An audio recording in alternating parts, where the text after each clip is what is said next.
Magandang araw po mga bros. Sa araw pong ito ay gusto kong ibahagi sa inyo kung paano ang paggamit ng isang analog multitester.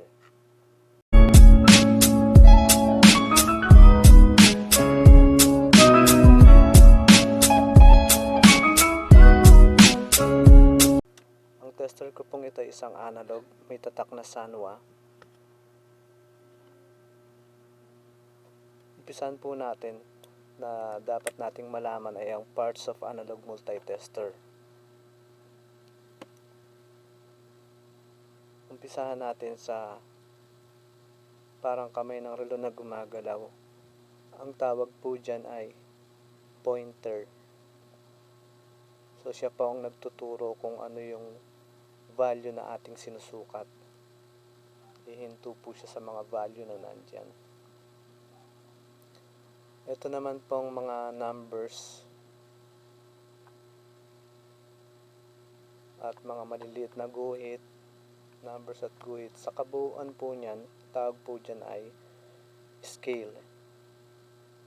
Yan po ay mga value na hinihintuan ng ating pointer para masabi niya ang bilang ng ating sinusukat. Ito naman pong maliit sa bilog sa gitna, ang tawag po dyan ay infinity adjuster. So ang trabaho po nito ay i-adjust ang ating pointer sa infinity sign.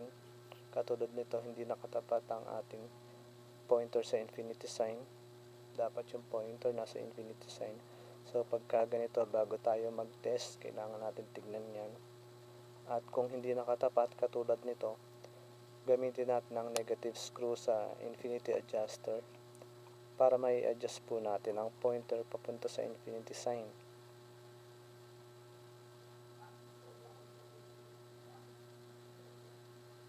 Adjust natin pakaliwa hanggang umabot sa infinity sign.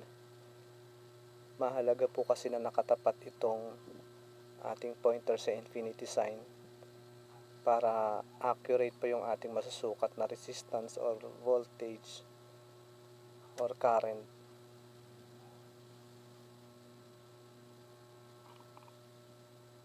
Yan.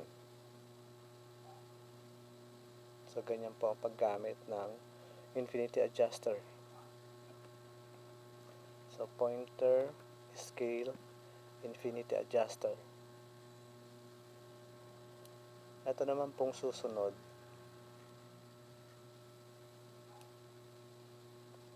Tawag po dito ay test probes. Ito yung pula para sa positive at yung itim para sa negative test probes.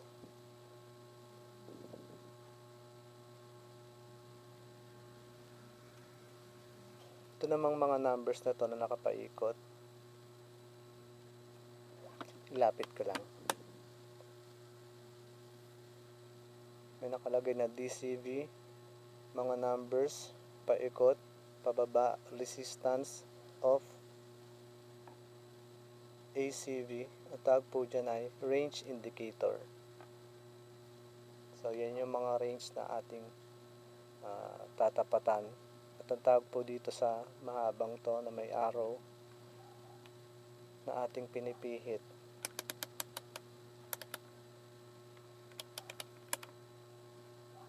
ang tawag po dito ay range selector knob.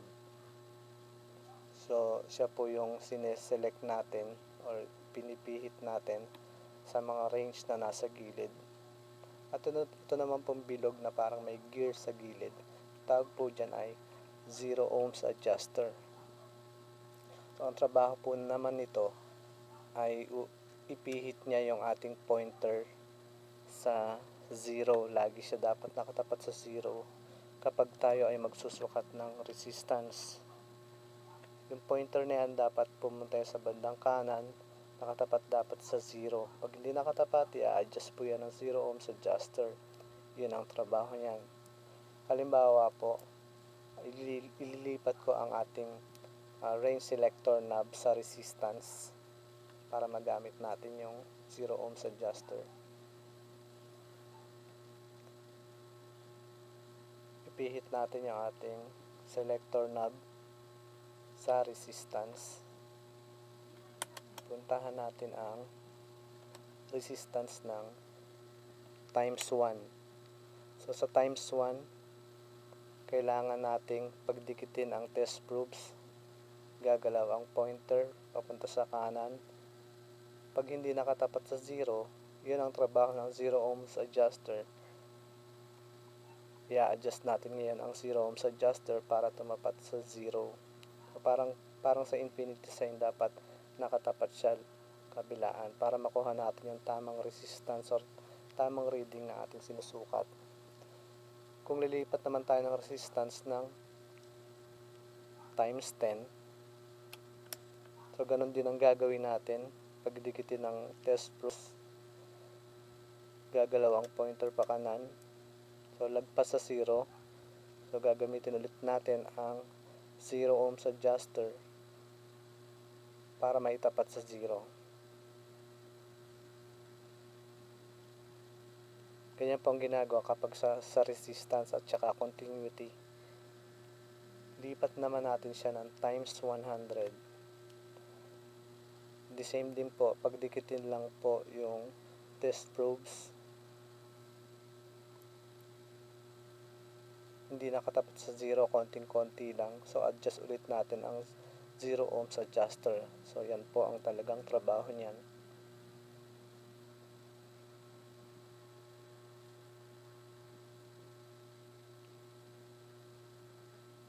Lipat natin ng times 1K or times 1,000 resistance. Pagdikitin ulit natin ang test probes, gagalaw ang pointer, malapit sa 0 pero hindi nakatapat. Kailangan nating i-eksakto para pag magte-test tayo ng mga device, malalaman natin kung shorted or open ang device o ang isang circuit. Pag nilipat mo ng times 1, nawawala sa dahil galing ka ng times 1K, pag nilipat mo siya, nawawala yung pointer sa 0, humihiwalay siya. Kaya sa tuwing lilipat tayo ng resistance, dapat pipihit tayo ng 0 ohms adjuster.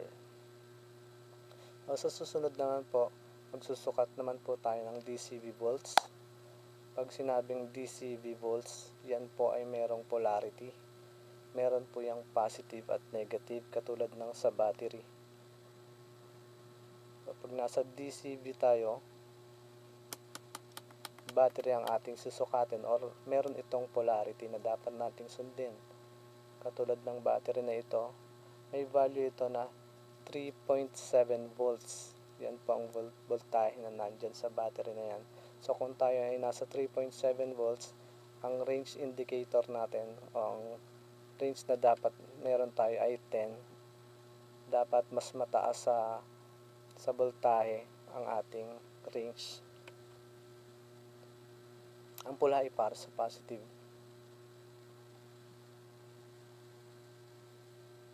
So, i-check natin siya kung tama ba na may 3.7 volts siya. Dahil nasa range 10 tayo, ang reading natin sa scale ay 0 to 10.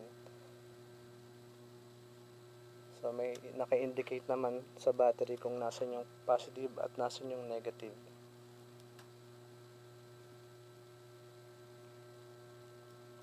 So, ididikit natin yung pula para sa positive terminal ng battery. 3.7 volts, ang range natin is 10. Dapat mas mataas yung range natin sa voltahe na ating susukatin. So, ang pula ay nasa positive at ang itim ay para sa negative.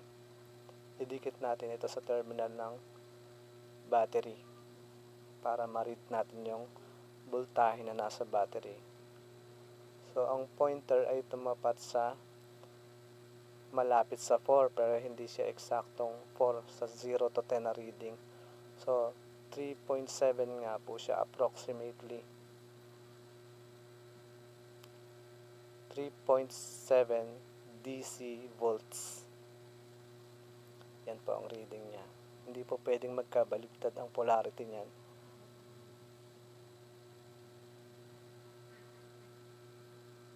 Ganyan po ang pagsukat ng DCV volts. Ngayon naman po, susubukan naman po nating sukatin ang ACV volts na kuryente na katulad ng ginagamit natin sa ating tahanan. ACV volts po ang tawag dyan, AC volts. Usually, meron niyang 250 volts or 240 volts. Kaya ang range natin ay mas mataas sa 250. So, sa 750 ang range natin. Wala pong polarity to kahit magkabaligtad yung ating test probes. So, ang gagawin lang natin, mag-range tayo ng 750 at idikit lang natin ang ating test probe sa magkabilaan para makuha natin yung value nito. So, range 750 volts. Ang babasa po tayo dyan isa 0 to 10 po tayo babasa.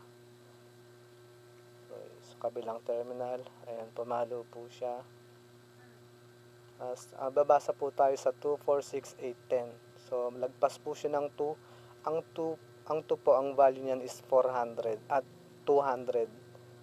200 tapos yung number of graduation niya, yung bawat line, meron 20. So, may dalawang guhit.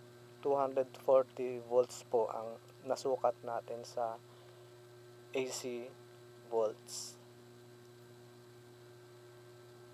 galing sa sinasaksakan ng plug. So dahil 240 volts, pwede tayong lumipat ng range ng 250. Basta't laging mataas ang range natin sa susukatin natin. Dahil 240 lang, pwede tayo sa 250. At yun nga po, hindi umabot yung pointer sa 250 kasi 240 volts lang po meron ang AC na ating sinusukat. So yan po yung pagsusukat ng DCV at ACV. Yan po ang kaibahan niya ng pagsusukat. So gusto ko lang pong i-share ito para